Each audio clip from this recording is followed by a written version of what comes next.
السلام عليكم ورحمة الله وبركاته. أردفتوتا channel سميرة يوتيوب الشمع هركا فونا جرا جرتو. الحمد لله رب العالمين. أني نجا كودا سنسك نجا قبل نبدين أبا إن شاء الله نجني ربي سنبرتي هوايتو المان رومو المان إثيوبيا لفجرتن هندت ربي سنا إيجون سنين جرا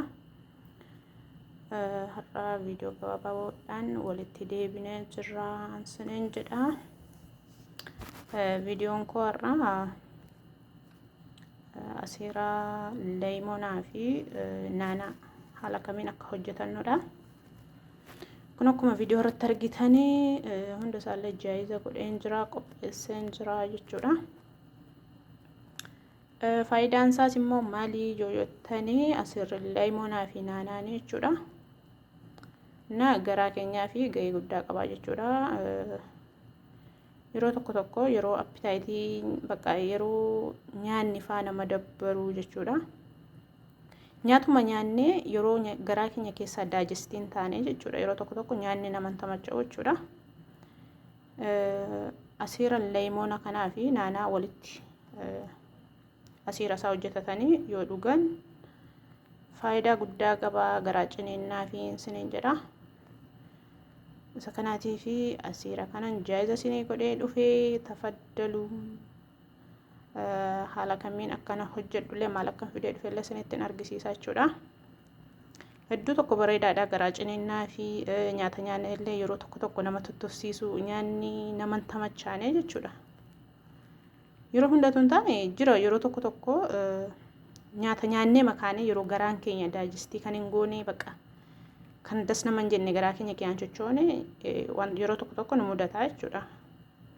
Isa kanaatiif yeroo waan akkasii nama mudatutti asiirri kun maashaallaadha bareedduudhaan siniin jedha.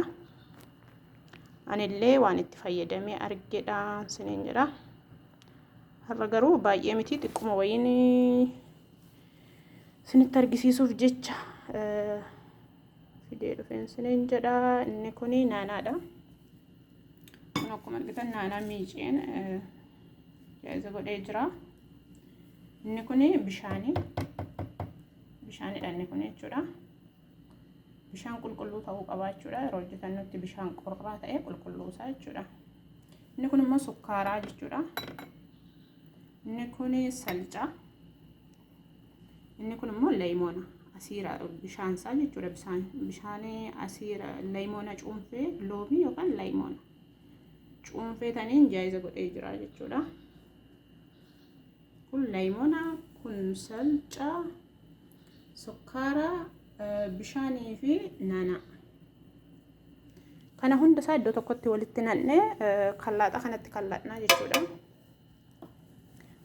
Isa kanaatii fi nafaana turaa amma naanaatti naquu kan deema.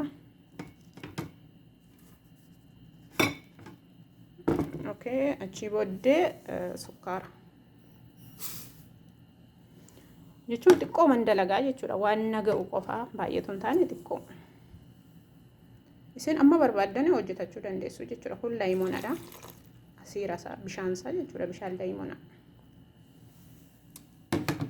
Inni itti aanu bishaan. Salca immoo booddeedha kan itti nannu jechuudha. Iddii kallannee booda salca burcuqoo keessatti keessa buufannaa jechuudha. Amma daakuu kan deemu jechuudha. Obsaan nu faana tura.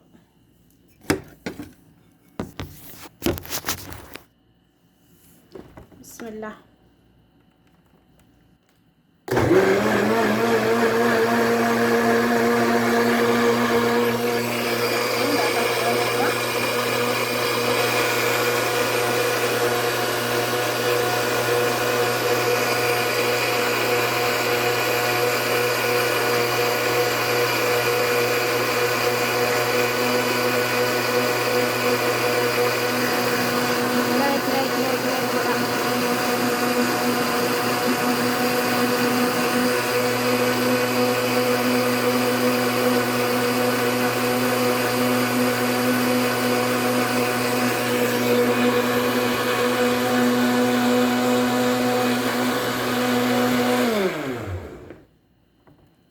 This finish.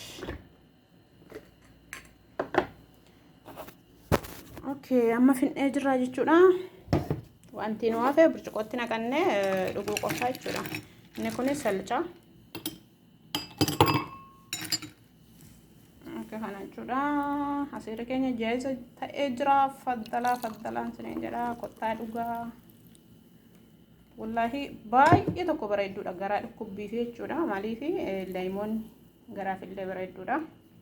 Asiidii waan of keessaa qabuu fi akkasumallee naanaanis hedduu tokko bareedaadha. Kun akka argitan loonaan isaallee maashaallah baay'ee tokko namatti tola. Hedduu bareedaan siniin jedha. Ashiramnu chilsi siniin jedheera.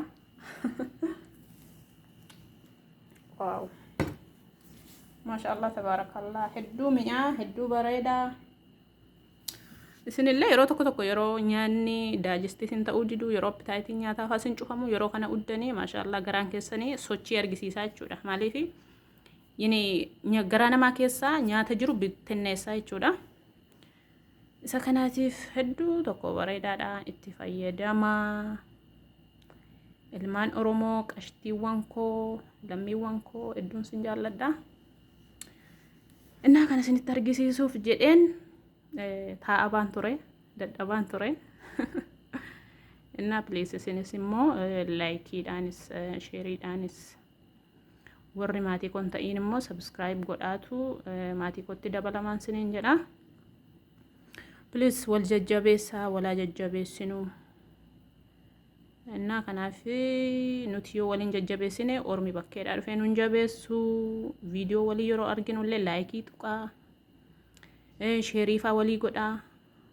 Namoonni hedduun amma asiiruma kanallee kan hin hojjetachuu hin beekne hedduun jiru. Isa kanaatiif nama hundatu hin taane namni tokko waa tokko dalagachuuf hin beeku. Garuu immoo sheerii yoo irratti gootan obbolaan keessan irraa baratu. Anis akkasuma hin beekun ture gin mana arabaa keessatti hin argee. Arabni biraan dalagu guyyaa tokko akkaan ishee dhukkubeennan kana naa godhinaan jetteennaan hojjedhee fi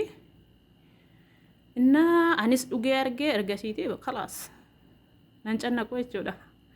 Waan hin barbaade sa'aatii barbaadetti hojjetadha jechuudha. Kana fakkaata asiirri hedduu tokko bareedaadha.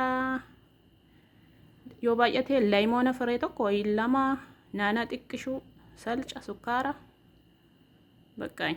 Kana malee waan biraa sanarraa hin barbaadu jechuudha. Isa kanaatiif walaa jajjabeessinu laayikiidhaan illee sheeriidhaan illee sabskraayibiidhaan illee wal tuffachuu dhiisne jechuudha. Please waliin tuffannu walaa jajjabeessinu humna waliif haa taanu. Namni tokkorraa ka'ee iddoo guddaa ga'a malee har'uma jedhee har'aan guddatu jechuudha. Isinis abdiidhaan jabaadhaa ansiniin jedha. Hedduu tokkon sin jaalladha, hedduun sin kabajaa, wal faana haa dhunnu siniin jedha. Viidiyoon har'a qabadhee dhufe kana fakkaata. Hanga viidiyoo biraadha walitti deebinutti. Assalaamu alaikum warahmatullahi wabarakatuh.